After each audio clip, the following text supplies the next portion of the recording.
De nuevo, es un gusto recibirles desde el Instituto Nacional de Salud de El Salvador para un nuevo webinario del módulo Enfermedades Infecciosas, Emergentes y Reemergentes. Mi nombre es Luis Enrique Fuentes, soy el coordinador del proyecto ECO INS El Salvador. En esta ocasión, delegado para moderar este importante webinario, ya que la doctora Xochitl Sandoval se encuentra de misión oficial en México. Este día nuestro invitado es el doctor David Rodríguez Araujo, coordinador de epidemiología de la Secretaría Ejecutiva del Consejo de Ministros de Salud de Centroamérica, SECOMISCA. El doctor Rodríguez es doctor en medicina, graduado de la Universidad del Salvador, con estudios en diseño de programas de salud pública y gestión de servicios de salud también de la Universidad del Salvador, con una maestría en salud pública de la Universidad Autónoma de Nicaragua. En su formación también completó los 3 niveles de FETP, básico e intermedio con FETP El Salvador y avanzado en el FETP regional de América Central, que está acreditado como maestría en epidemiología aplicada por la Universidad del Valle de Guatemala. Trabajó para el Ministerio de Salud de El Salvador como epidemiólogo hospitalario del año 2003 al 2008. Se desempeñó como epidemiólogo nacional de influenza y otros virus respiratorios del 2009 al 2011 y fungió como jefe de la Unidad Nacional de Estadística del 2012 al 2014. El doctor Rodríguez ha desarrollado un gran trabajo a nivel nacional e internacional para la región latinoamericana como responsable de brindar asistencia técnica a los países de la región SICA en la implementación de programas de capacitación en epidemiología de campo FETP desde el año 2014 y es el investigador principal del Acuerdo Cooperativo de Salud Global COMISCA-CDC desde el 2019. Este día nos hablará de las infecciones emergentes y reemergentes con potencial pandémico. ¿Qué nos espera?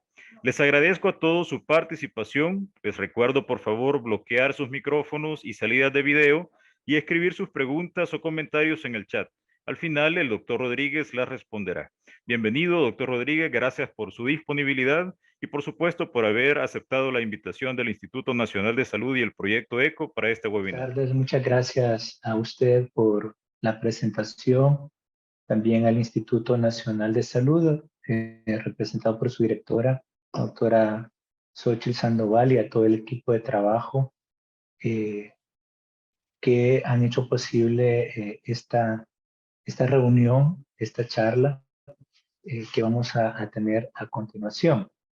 De verdad que me siento muy contento de poder compartir con ustedes algunos minutos para reflexionar sobre estas enfermedades, las enfermedades llamadas emergentes y reemergentes con potencial pandémico.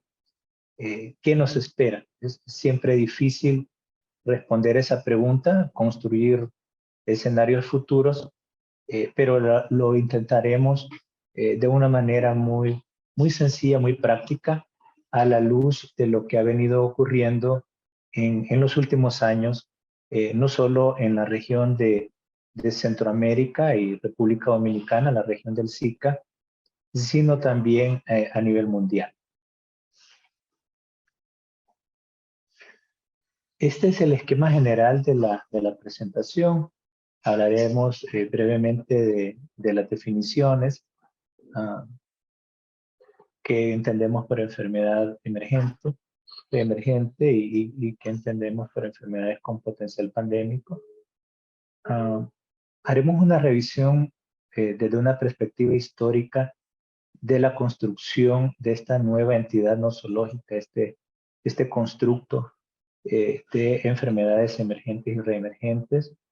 Hablaremos rápidamente de cómo el modelo biomédico tiene límites en su respuesta a estas emergencias, aduciendo principalmente al hecho de que no es suficiente para poder responder adecuadamente y que necesita del concurso de también otros abordajes más integrales, más holísticos, y hablaremos de las últimas lecciones aprendidas y al final, en el resumen, diremos brevemente qué es lo que nosotros creemos que podría ocurrir en los próximos años y qué es lo que nosotros deberíamos de procurar prepararnos como país y como región.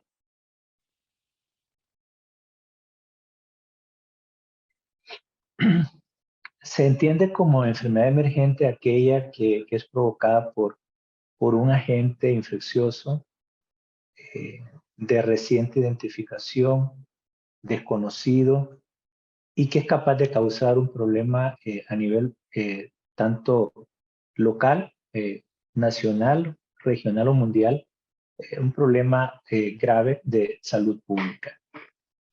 Y una enfermedad reemergente es aquella que reaparece, ¿verdad? Aquella que patología ya conocida que ha dejado de ser un problema importante, ha dejado de ser un problema de salud pública durante algún tiempo y que súbitamente aparece nuevamente.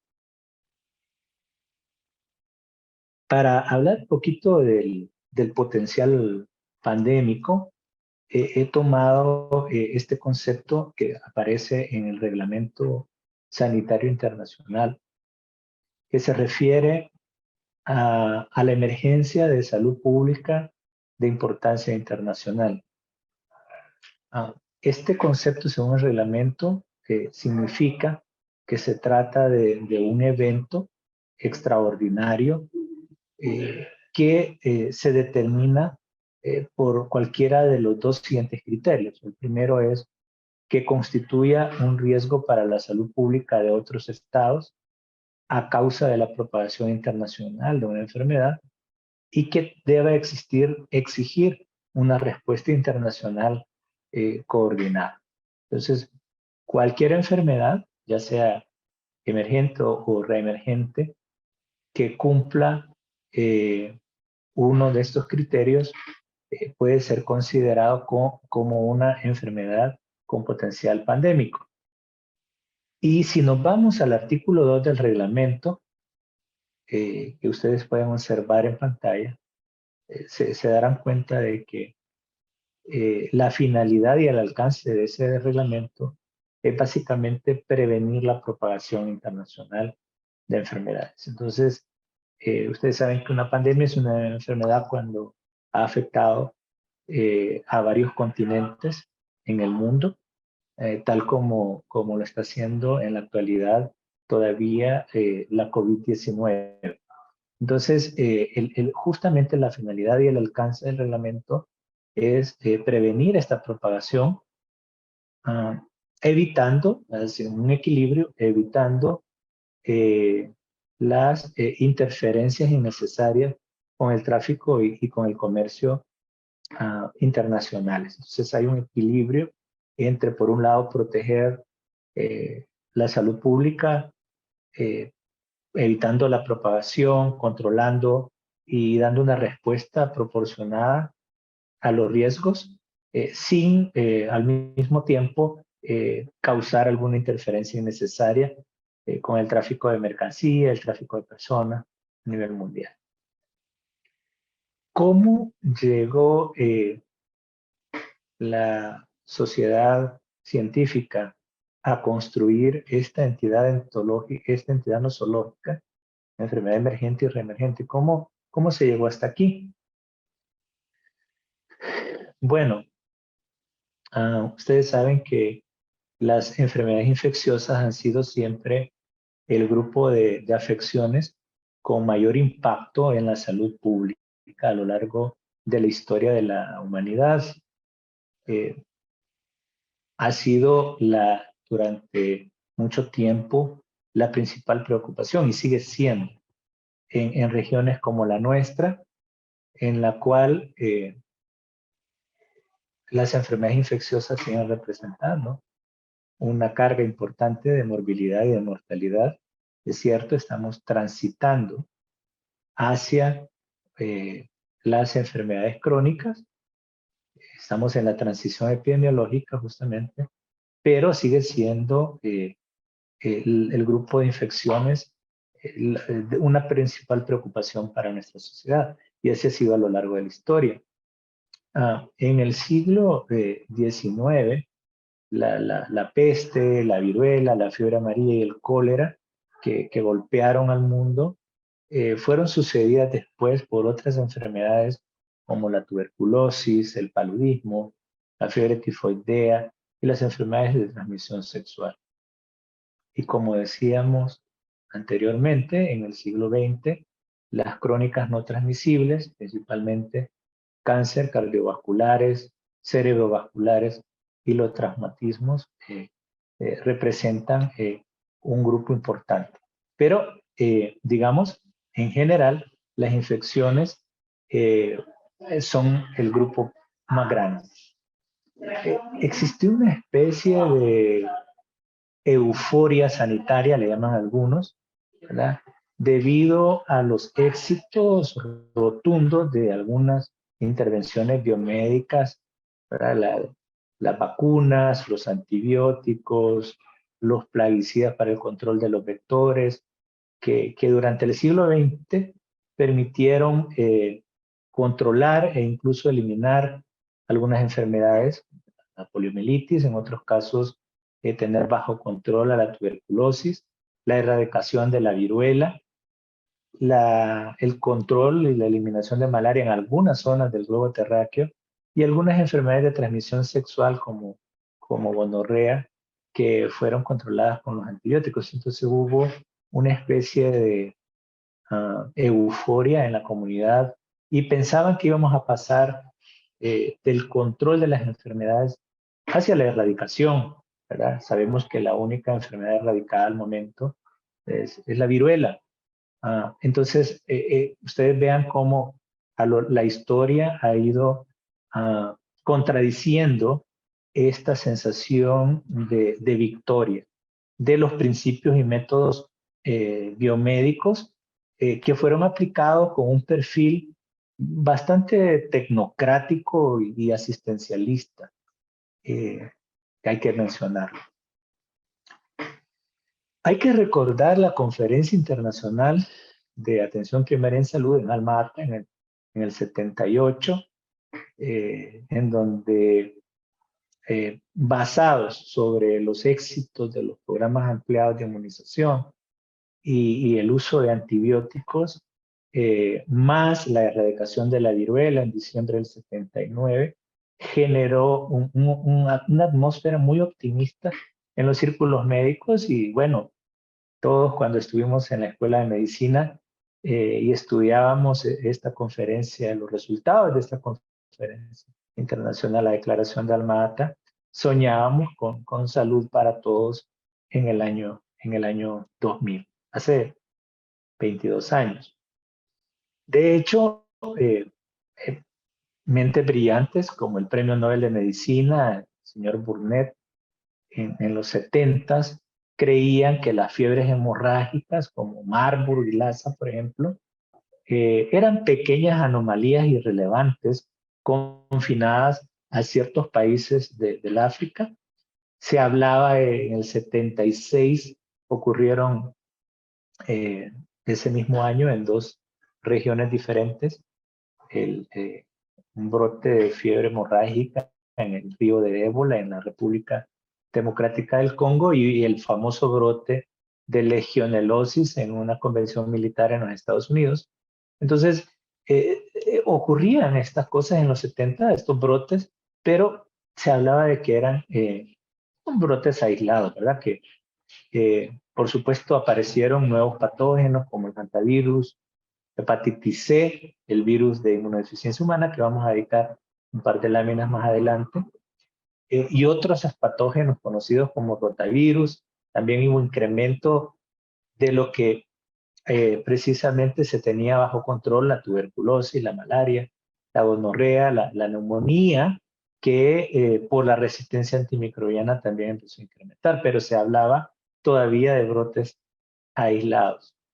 En los 80s, recordarán ustedes aquella asociación de estas enfermedades infecciosas a enfermedades crónicas por primera vez, ¿verdad? Generalmente las infecciosas se miraban como enfermedades agudas, pero aquí, pues el Helicobacter pylori como factor de riesgo asociado a úlcer y cáncer gástrico, los virus de la hepatitis B y C, a cirrosis y cáncer hepatocelular, el virus del papiloma humano, al cáncer cérvico-uterino. Y en los 90, en el 89, hay un simposio, ¿verdad?, sobre virus emergentes. Fíjense que se empieza a hablar de virus emergentes, ¿verdad? La evolución de los virus y de la enfermedad viral. Este virólogo famoso de la Universidad de Rockefeller, Stephen Morse, fue al que se le atribuye haber acuñado el término enfermedad emergente y reemergente. De tal manera que en Estados Unidos la Academia Nacional de Ciencia conforma un comité multidisciplinario de 19 miembros y realiza un estudio por año y medio acerca de las amenazas microbianas emergentes para la salud pública de los Estados Unidos. Vean cómo el concepto empieza con virus emergentes, luego hablan de amenazas microbianas emergentes. En el 91 se publica este reporte. Ya se habla de infecciones emergentes, ¿verdad?, amenazas microbianas a la salud en los Estados Unidos. Se publica y ahí se habla acerca de la emergencia y reemergencia. En la emergencia se habla de que es la introducción de un agente nuevo, que puede ser una enfermedad incluso que existía antes, pero que no se detectaba porque no se tenían los métodos de laboratorio, y que empezaban a decir se asociaba a un cambio medioambiental, que los cambios medioambientales constituían el puente epidemiológico a través del cual transitaban estos agentes y eran transmitidos de especies animales a la especie humana principalmente. Y la reemergencia como una reaparición de una enfermedad conocida que había estado controlada por su incidencia por algún tiempo y que ha sido un repunte. Entonces se llega a la construcción de esta nueva categoría nosológica, que es la que ahora frecuentemente se utiliza y ustedes habrán escuchado: enfermedades emergentes y enfermedades reemergentes.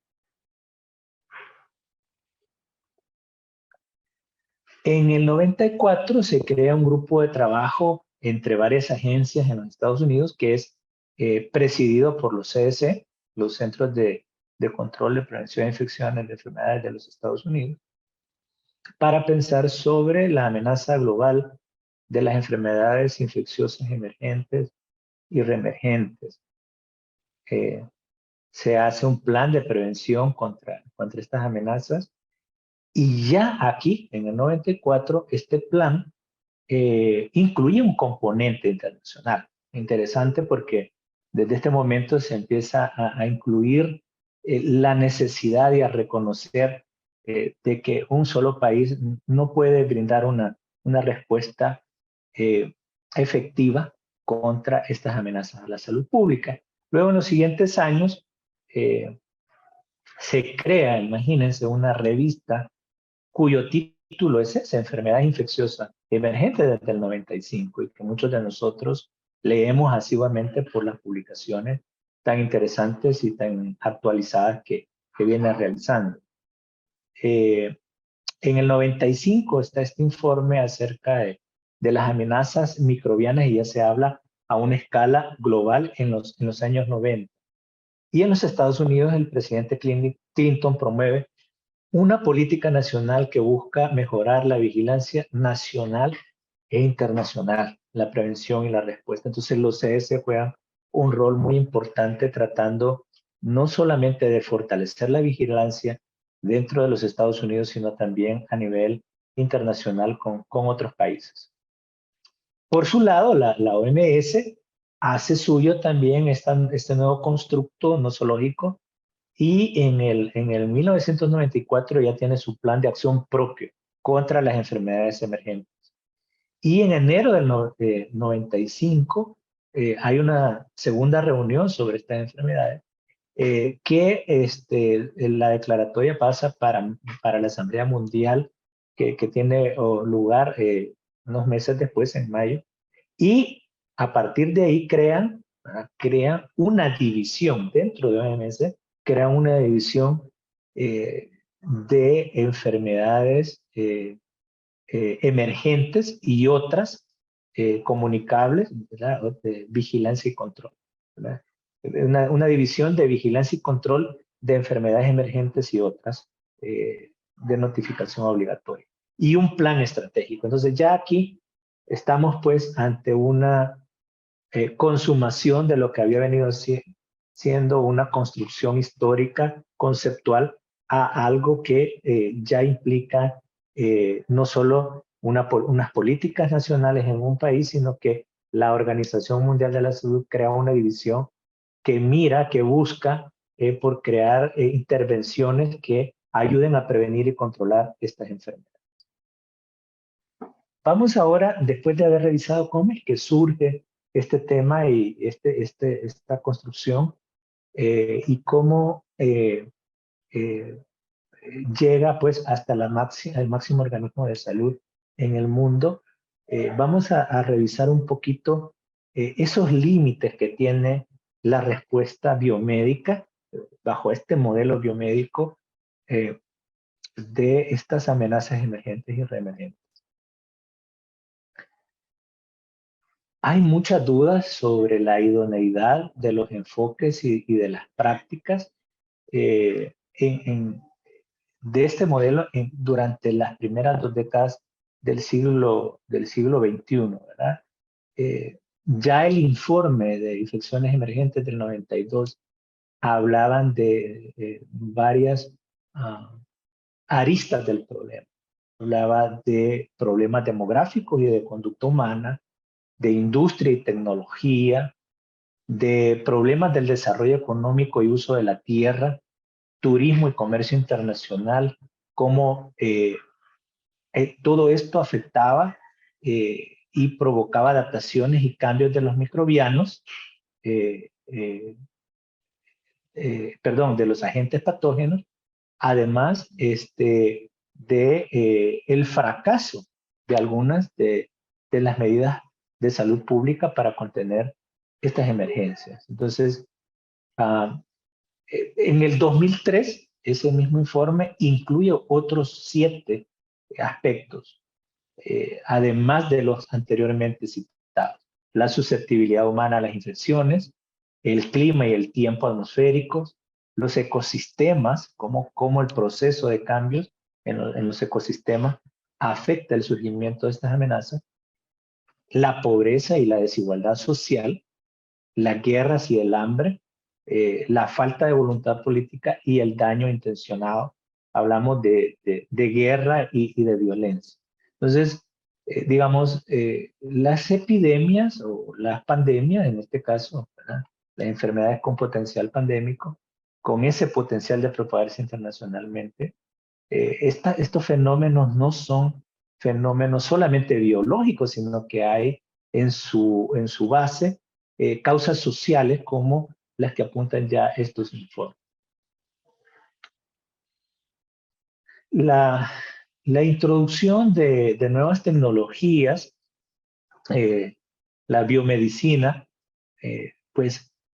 también creyendo de que con esto vamos a controlar, no necesariamente es cierto. Por ejemplo, todo el desarrollo de los antibióticos, hoy tenemos una gran cantidad de antibióticos, algo que hace más de 100 años hubiera sido algo poco creíble que el médico tuviese este arsenal terapéutico. Sin embargo, esta misma innovación tecnológica ha traído problemas como la resistencia antimicrobiana, por falta de regulación, por un uso inadecuado, no solo del gremio médico, sino también las sociedades no han sabido regular el uso de los antibióticos, la población también lo utiliza libremente, pero la industria alimentaria, la industria animal y vegetal también lo utiliza inadecuadamente.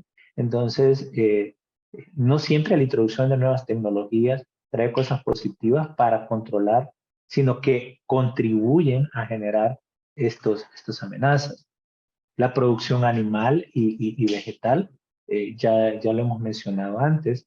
En el caso de la producción vegetal, a la que no me he referido anteriormente, quisiera, por ejemplo, mencionar un caso muy conocido como es la asociación el uso de algunos químicos, algunos agroquímicos, a los problemas de salud renal de la población.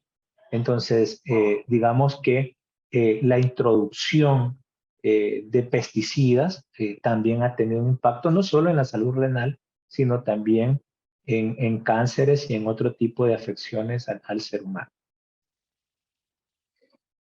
Brevemente vamos a hablar de VIH-Sida porque es una pandemia que todavía sigue golpeando, que al parecer ha dejado de estar en la discusión pública, en la agenda política, pero que todavía sigue golpeando al mundo. Ustedes saben que es a comienzos de los 80, primero en Estados Unidos, luego en Europa, luego en el resto del mundo. Fue identificado el virus en mayo del 83 por el equipo del Instituto Pasteur y constituye una pandemia al día de hoy que no está controlada y que genera miedos y estigmas. Si las cosas siguen como van, hay proyecciones de que a junio del 2031, 50 años, ¿verdad? Después de la detección de los primeros casos, si no se encuentra una cura y una vacuna efectiva, que son dos cosas muy difíciles, se calcula que más o menos entre 65 y 81 millones de personas habrán sido infectadas. Entonces se necesita no solamente el descubrimiento de el mejoramiento de las terapias y de una vacuna, sino que la difusión efectiva por todo el planeta de las medidas profilácticas, ¿verdad? De las medidas de prevención que están bien demostradas que ayudan a controlar la transmisión del VIH. Esa es una condición sine qua non. Hay otros ejemplos más pequeños, como la encefalopatía espongiforme bovina, el mal de las vacas locas. Ustedes se acordarán que una enfermedad degenerativa del sistema nervioso central causada por una proteína que se transmite entre especies mamíferas, ¿verdad? Esto se originó en el ganado, tuvo un impacto en el ganado vacuno en el Reino Unido, porque empezaron a alimentar con proteínas. Ustedes saben, las vacas son herbívoras, pues, pero las alimentaban con proteínas animales procedentes de carnes y huesos de otros mamíferos, ¿verdad? Y que sufrían la enfermedad, el scrappy, ¿verdad?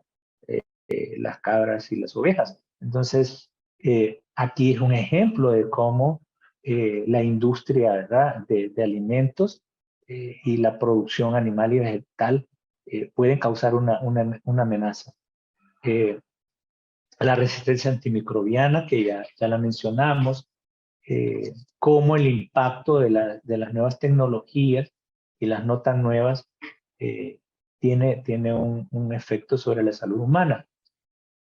Ustedes saben que los animales son tratados con antibióticos que también son utilizados en la especie humana, ¿verdad? Entonces, al generar resistencia en los animales, estos agentes patógenos se van volviendo cada vez más resistentes y va en un incremento. Se dice que ya estamos en una pandemia de resistencia antimicrobiana. Hoy con la COVID-19, este es un problema que ha incrementado.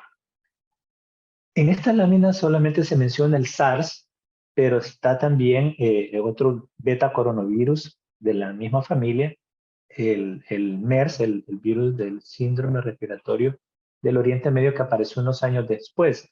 Pero este marca eh, una, un punto de inflexión porque es una enfermedad respiratoria, ¿verdad? Transmitida por la vía aérea que se origina en Hong Kong. Esto no es casualidad, ¿verdad? Tiene que ver con la densidad poblacional. Hay estudios que han relacionado el surgimiento de virus emergentes está asociado a mayor densidad poblacional. Se le dio en llamar neumonía asiática y después SARS, que es el síndrome de dificultad respiratoria del adulto. Afortunadamente fue contenido más o menos 8.500 casos en el mundo y 900 defunciones. Y el origen es zoonótico, ¿verdad? El gato de civeta estuvo involucrado, entre otros, en la aparición de... Este es un coronavirus, este es el primer coronavirus, está emparentado con COVID-19 y está emparentado con MERS, ¿verdad? En su código genético tienen mucho parecido.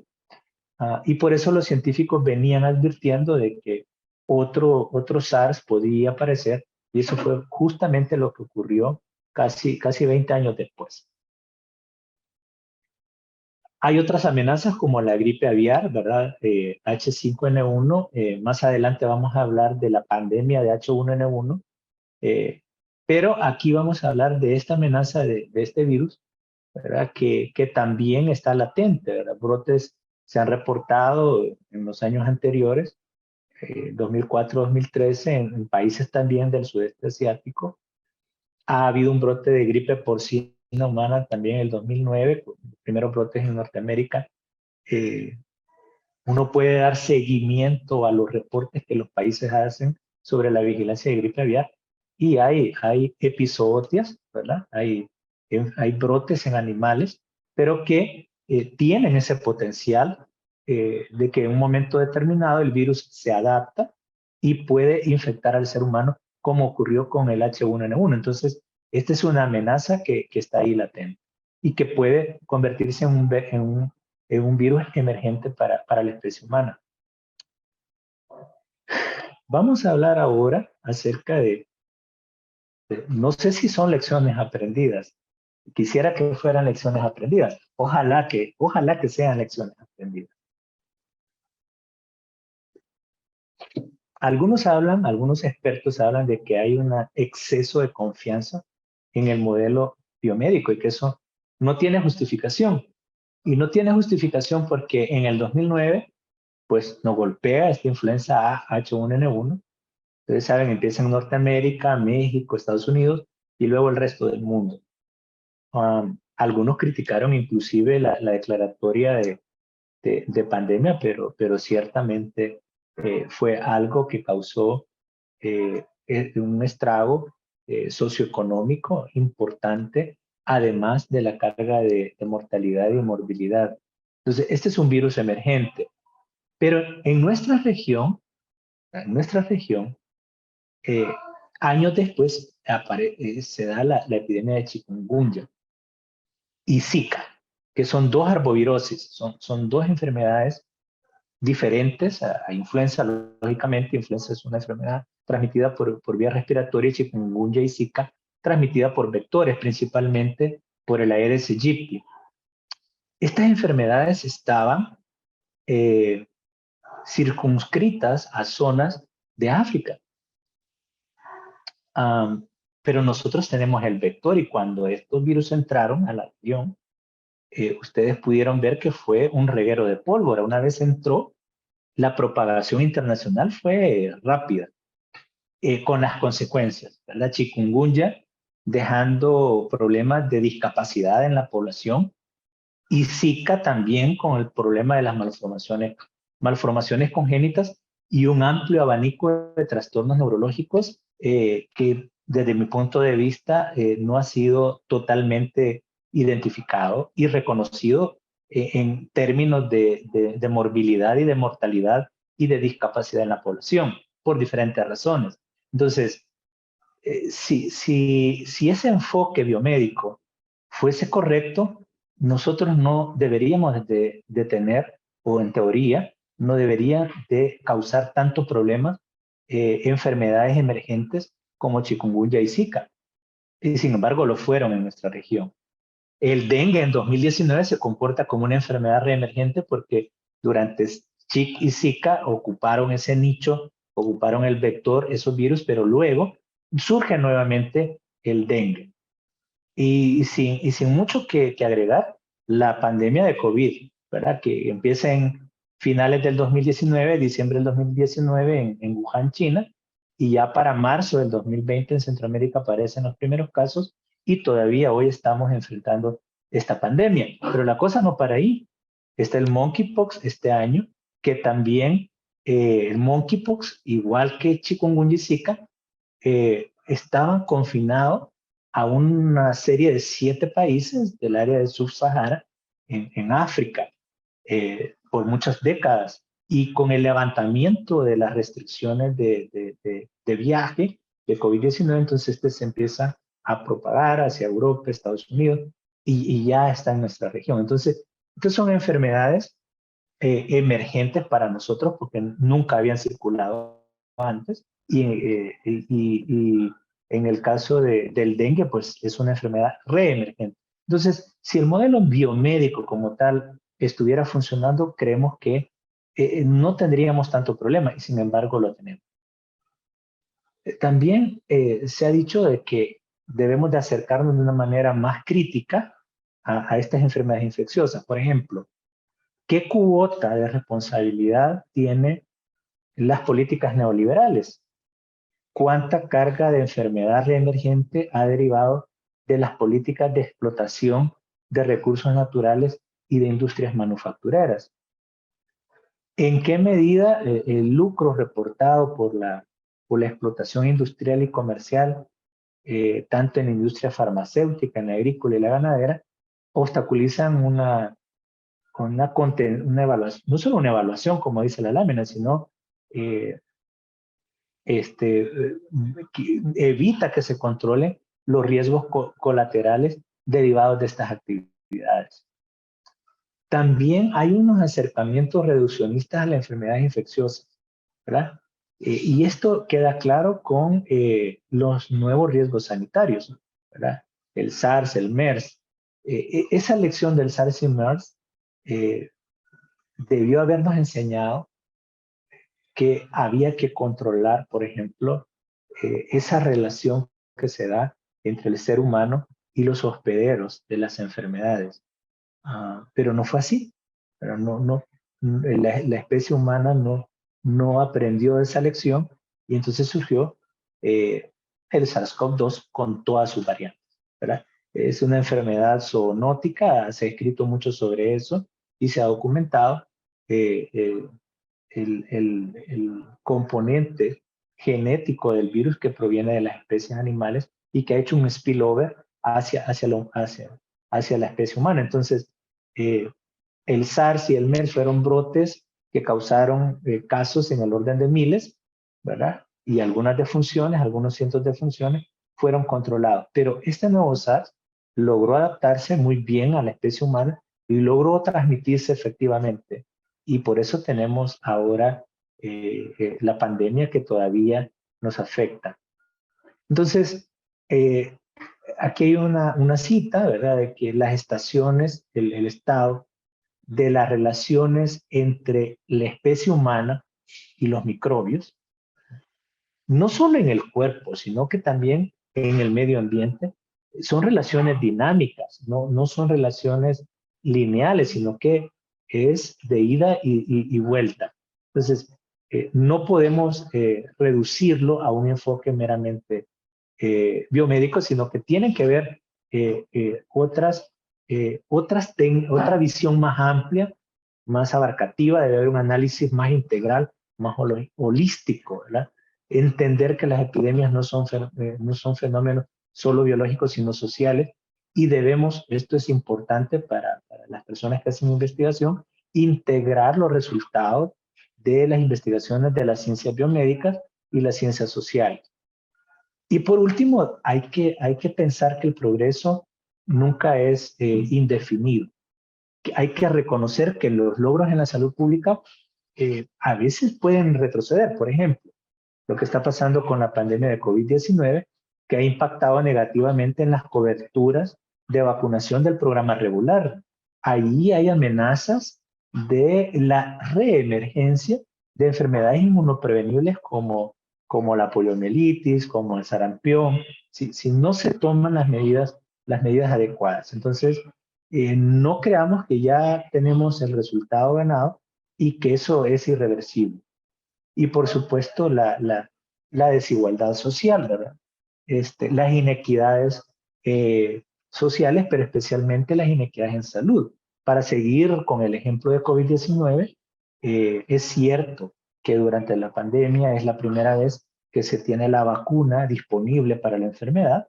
Es algo histórico, ¿verdad? Nunca antes en una pandemia se había tenido el desarrollo de una vacuna en tan corto tiempo. Eso da una idea del avance tecnológico, de las innovaciones, de la capacidad que la especie humana tiene de producir tecnología para defenderse de estos agentes, pero sigue habiendo una distribución desigual de la vacuna. El acceso a la vacuna no ha sido igual entre todos los países del mundo y dentro de cada país, tampoco dentro de todos los estratos de la población. Y las barreras no solamente tiene que ver con compra de la vacuna, sino que las barreras pueden ser de tipo cultural, lingüístico, etcétera. La desinformación también que contribuye al rechazo de la vacuna. Entonces, hay ahí algo importante a lo cual poner atención. Y esto también es muy relevante. Las comunidades deben de participar, debemos de involucrar activamente a las comunidades y a los liderazgos sociales en la respuesta. La medicina occidental, de verdad que debe de apartarse de ese modelo tecnocrático y paternalista, porque si no, las intervenciones no funcionan. Eh, en nuestro país, en El Salvador, no hay, eh, digamos, una heterogeneidad lingüística, ¿verdad? Pero en el vecino país de Guatemala sí. Y no es lo mismo, por ejemplo, las comunidades de Izabal en el norte a las comunidades de San Juan Zacatepeque, de Sololá, en donde son comunidades no solo cultural, sino lingüísticamente diferentes, y que para llevar la vacuna ahí ha sido todo un desafío. Ustedes verán las grandes desigualdades en las coberturas de vacunación en estos grupos étnicos. Las soluciones que planteemos deben ser respuestas a más largo plazo, deben tener un enfoque estructural como lo que estamos hablando y no solamente de contención.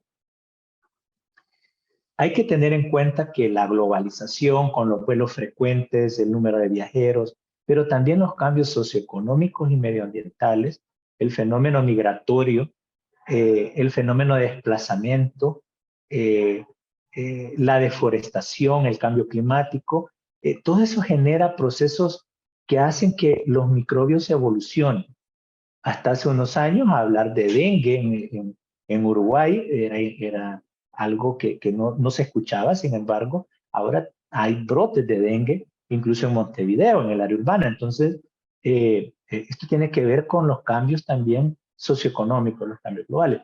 Brasil tenía 40 años de no tener casos de fiebre amarilla en humanos. Existía el ciclo selvático de la fiebre amarilla en Brasil, pero más de 40 años, y hace unos 4 o 5 años, tuvieron brotes en humanos. Algunos lo asocian a esos corredores que han creado las urbanizaciones, ¿verdad? La urbanización en la selva y el contacto estrecho entre primates no humanos y humanos, y otros lo asocian a los eventos mundiales que Brasil tuvo, como el evento mundial del 2014 de fútbol y otros. Pero lo que quiero decir, pues, es que tanto los fenómenos medioambientales y socioeconómicos como globalizadores afectan los procesos evolutivos de los microbios y ayudan a la transmisión de los nuevos. El término de salud global, el término de salud global es una expresión que se viene proponiendo desde los 90 con la idea de reconceptualizar lo de salud internacional. Inicialmente, ¿verdad? Se incluyeron de manera programática en esta expresión problemas, temas, preocupaciones que trascienden fronteras nacionales y que se afrontan mejor mediante soluciones de cooperación entre los estados. Pero recientemente se se habla también, además de lo anterior, de la carga de enfermedad, de estas enfermedades emergentes y reemergentes, de una necesidad de un abordaje holístico, de establecer estrategias inter y multidisciplinares, de la participación comunitaria y que pasemos de lo preventivo a una generación de ambientes y comunidades saludables, principalmente buscando la equidad y el respeto de los derechos humanos, entre ellos el derecho a la salud. También incluye los determinantes de la salud, los flujos migratorios, el cambio climático, la seguridad alimentaria o nutricional, la distribución de recursos para el desarrollo y, por supuesto, los cambios demográficos, guerras y violencia. Entonces, vamos hacia allá, vamos hacia este nuevo paradigma. ¿Qué nos espera? Bueno, lo único que nos espera es que o cambiamos el paradigma que venimos trabajando o seguimos enfrentando brotes porque las causas están ahí y así como en los primeros 2 décadas del siglo XXI hemos enfrentado influenza H1N1, chikungunya, Zika, a COVID y ahora monkeypox, ahí está la evidencia, van a seguir apareciendo enfermedades emergentes y reemergentes. Para finalizar, quiero decir, está este estudio acerca del incremento de brotes, cómo en el 2019 este grupo publicó cómo los brotes se han reportado, cómo se han incrementado. Y también han reportado que hay avances significativos en la respuesta, tanto con la utilización de todo lo digital, todas las herramientas digitales, el desarrollo de la epidemiología, el mejoramiento de las capacidades de laboratorio, de las capacidades de identificación de laboratorio, de los laboratorios nacionales de referencia, pero también de la ciencia de la antropología. No podemos responder a los brotes que aparecen si no tenemos en cuenta otras disciplinas. Aquí aparece la antropología, pero hay otras disciplinas que también deben de incorporarse de manera holística en la respuesta. Y por supuesto que la preparación y la vigilancia debe continuar para reducir el impacto cuando esto llegue. En resumen, por el impacto epidemiológico, sanitario y económico y social de esta pandemia de COVID-19 y las que hemos expresado anteriormente, ¿verdad? Hay que reconocer que estas enfermedades han vuelto a ser el principal desafío en la salud a escala planetaria, ¿verdad? Y hay que reconocer que está contribuyendo esta pandemia, todas las pandemias traen cosas positivas, a la configuración de un nuevo paradigma de salud global. Este nuevo paradigma de salud global postula una perspectiva que incluye muchas disciplinas, no solamente salud pública, no solamente epidemiología, no solamente laboratorio, sino que es algo más holístico que está llamado a jugar un rol más estratégico al servicio de la seguridad y el desarrollo humano, de la sostenibilidad del planeta. Muy bien, muchas gracias por su atención y quedo atento a sus preguntas y comentarios. Nuevamente, Gracias, muchas doctor. gracias. Gracias a usted, doctor, de nuevo por su disponibilidad. Una excelente ponencia, una actualización de conocimiento fundamental e importante para todos los niveles locales y para todos aquellos que están en contacto directo con la atención hacia los pacientes. Tenemos algunas preguntas, doctor, las cuales voy a leer en este momento para que usted pueda responderlas. Jocelyn Sepúlveda pregunta lo siguiente. ¿Considera que la educación actual en las especializaciones de epidemiología actualmente debería cambiar? Si es así, ¿cuál cambio propondría usted?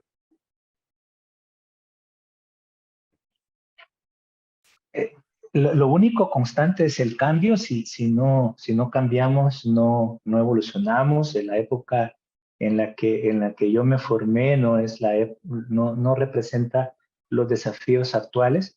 Hay que actualizar las currículas de todas las maestrías de epidemiología, por supuesto. Y uno de los principales cambios es la adopción de un paradigma más integral, ¿verdad? Con equipos multidisciplinarios que atienda y que, por un lado, trabajemos la prevención, el control, la contención de los brotes, que enseñemos verdaderamente a controlar los brotes, porque esta es la clave. Cuando surge un evento, si nosotros lo contenemos en la fuente, ese es el modelo epidemiológico, esa es la lógica. Si nosotros lo contenemos en la fuente, prevenimos defunciones y prevenimos casos y prevenimos la propagación. Entonces los epidemiólogos deben de estar con las competencias necesarias para contener esos brotes ahí y que no se convierta en un problema general, nacional y de propagación. Pero también debemos de, en epidemiología, trascender, ¿verdad? Y lograr, digamos, transitar hacia un trabajo más colaborativo, más transdisciplinar y sobre todo que genera evidencias y poder venderlas, si me permite el término, venderlas a los tomadores de decisiones para que se creen políticas nacionales que vayan a cambios estructurales y no solamente a la contención. Entonces, yo creería que va por ese lado el cambio curricular que deberían de tener las maestrías. Gracias, doctor Rodríguez. Frecia Serna menciona que su ponencia ha sido de gran importancia, ya que ha habido una vinculación de la enfermedad y las condiciones sociales para entenderlas y combatirlas. Así que por eso se le agradece. Rina Elizabeth Velázquez menciona que es una excelente ponencia y que gracias por compartir los conocimientos. Doctor, ¿cuál sería la recomendación que usted daría al personal de salud en estos momentos? No me gustaría llamarlo pospandemia, porque en algún momento esto puede salirse de control, pero por lo menos en un momento en el que estamos con más control de estas enfermedades que están surgiendo. ¿Cuál sería la principal recomendación para el personal de salud en cuanto a las acciones en atención directa a los pacientes? Bueno, la recomendación en la atención a los pacientes, ustedes saben que hay un conjunto de medidas estándares, medidas de bioseguridad, de las cuales no debemos de apartarnos nunca. Eso por un lado, todo lo que tiene que ver con el control y prevención de infecciones en los centros de atención, esos programas de control y prevención de infecciones, hay que fortalecerlos. Esta es una excelente iniciativa.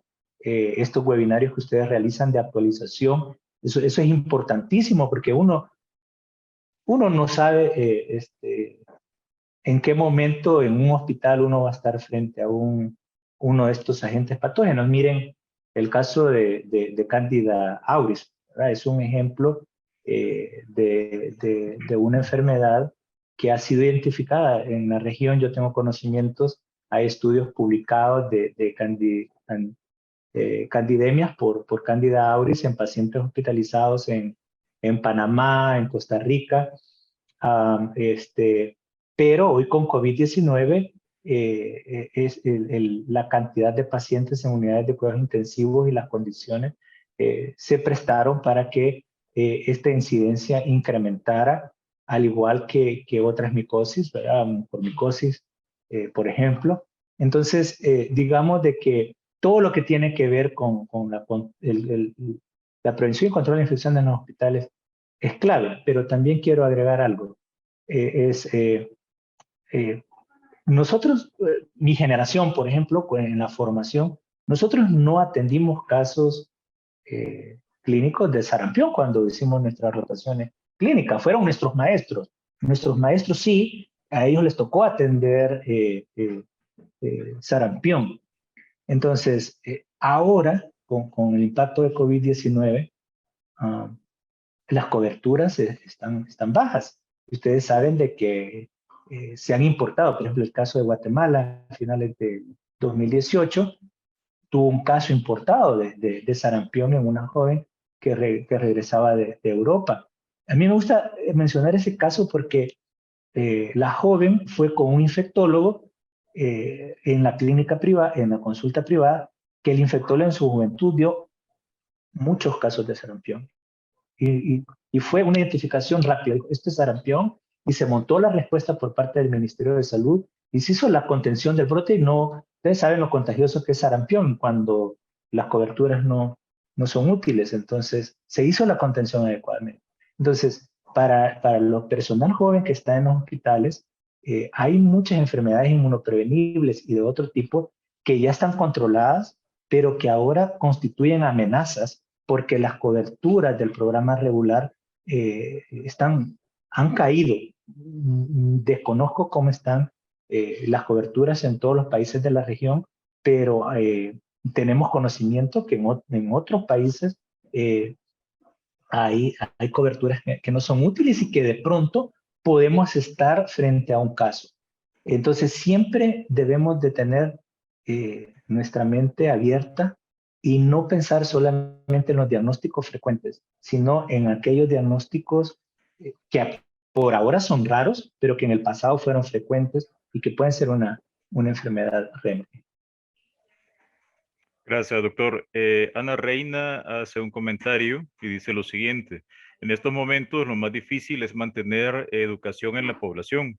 Muchas personas dicen ya no hay COVID-19 y no se usan mascarillas cuando estamos en grupos de personas grandes. Un cambio de paradigma es un reto que hay que trabajar mucho. ¿Cómo y qué estrategia usar para lograr ese cambio? Ya que si no lo hacemos, siempre seguiremos con nuevas enfermedades reemergentes. Bueno, la estrategia es involucrar todas las disciplinas, ¿verdad? Que nos ayuden a encontrar la solución a estos problemas. No todas las soluciones las tenemos nosotros en el sector. Tenemos que escuchar a, a educación y promoción para la salud, tenemos que escuchar a antropología, tenemos que escuchar lo que dicen las ciencias sociales, tenemos que escuchar lo que dicen también la psicología y la psiquiatría para lograr cambios conductuales en la población y las ciencias de la educación, por supuesto, ¿verdad? También hay que escuchar todos los expertos en comunicación de riesgos para saber manejar esta eh, desinformación, ¿verdad? Que incrementa el rechazo de estas medidas de prevención como son el uso de mascarillas y la vacunación en sí misma. Entonces, las estrategias son, digamos, en general, como lo hemos dicho, eh, emplear un abordaje eh, holístico, sistémico, en el caso concreto de la vigilancia, el enfoque de una salud, o One Health en inglés, que involucra tres grandes sectores: salud animal, salud humana y salud vegetal, ¿verdad? Se están impulsando en la región un proceso de priorización de las enfermedades zoonóticas para fortalecer la vigilancia en animales y en humanos, y también fortalecer la vigilancia de la interfaz humano-animal. Ese es otro de los enfoques, principalmente para controlar las enfermedades zoonóticas. Y así como ese, pero la idea es un abordaje más integral en general. Gracias, doctor. Usted en su ponencia hizo un comentario que me parece de gran importancia y es el hecho de mencionar que todavía hay desigualdad y ese es un elemento fundamental para este tipo de situaciones que estamos mencionando. Entre ellas mencionó usted la distribución desigualdad de la vacuna. Yuval Noah Harari, que es un filósofo muy importante y actual, israelí, menciona que una de las soluciones para este tipo de situaciones es la solidaridad internacional y la ciencia abierta y compartida. ¿Qué opina usted acerca de este concepto? Estoy totalmente de acuerdo. Eh, Miren, mi punto de vista es, creo, más allá de un epidemiólogo, de alguien que se dedica a la salud pública, es nada más de un ciudadano como cualquier otro, eh, que reconoce que la humanidad ha llegado a un estado de desarrollo tal que tenemos esa capacidad de producir vacunas. durante una pandemia. Vamos a ver, la capacidad que la especie humana tiene de producción de una vacuna para contener, para controlar la pandemia, no es producto, por supuesto, no estoy restando méritos a los investigadores, son mentes brillantes y hay que reconocerlos y hay que aplaudirlos, pero ese es un conocimiento que se construyó históricamente, que muchas generaciones de científicos trabajaron a lo largo de décadas para tener este desarrollo científico y tecnológico, ¿verdad? Y el fortalecimiento de los sistemas de vigilancia ahora con la capacidad que tuvo China, por ejemplo, para rápidamente, en menos de 2 meses, ustedes se acordarán que en diciembre empezó la pandemia y para enero el Ministerio de Salud de China estaba diciendo, miren, este es un beta coronavirus, pero no es ni SARS ni es MERS, es otra cosa. ¿Se acuerdan que al principio se le llamó Novel, Novel coronavirus? Ese era el nombre que se le daba. O sea, la humanidad tiene ya esa capacidad para decir rápidamente, este es un virus nuevo, y también tuvo la capacidad para producir en menos de 2 años una vacuna. Felicidades, qué bueno. Pero lo que la humanidad no tiene capacidad es de distribuir equitativamente esa vacuna hasta el último aldea. Y seguimos diciendo que desde los 90 se ha reconocido claramente que lo que afecta a la aldea más remota del mundo nos afecta a todos. Ese es el paradigma de salud global. Entonces la humanidad tiene que transitar hacia un estado en el cual estas innovaciones tecnológicas sean accesibles a toda la población. Excelente, Totalmente de gracias. acuerdo. Gracias, doctor. Bueno, hay múltiples felicitaciones y reconocimientos a su ponencia. De nuevo, gracias, doctor, por su disponibilidad y por supuesto, esperamos que no sea la última vez que nos acompañe en estos webinarios, ya que el Instituto Nacional de Salud y el proyecto ECO tienen como objetivo fundamental generar asesoría especializada hacia los niveles locales y se está haciendo a través de este importante proyecto.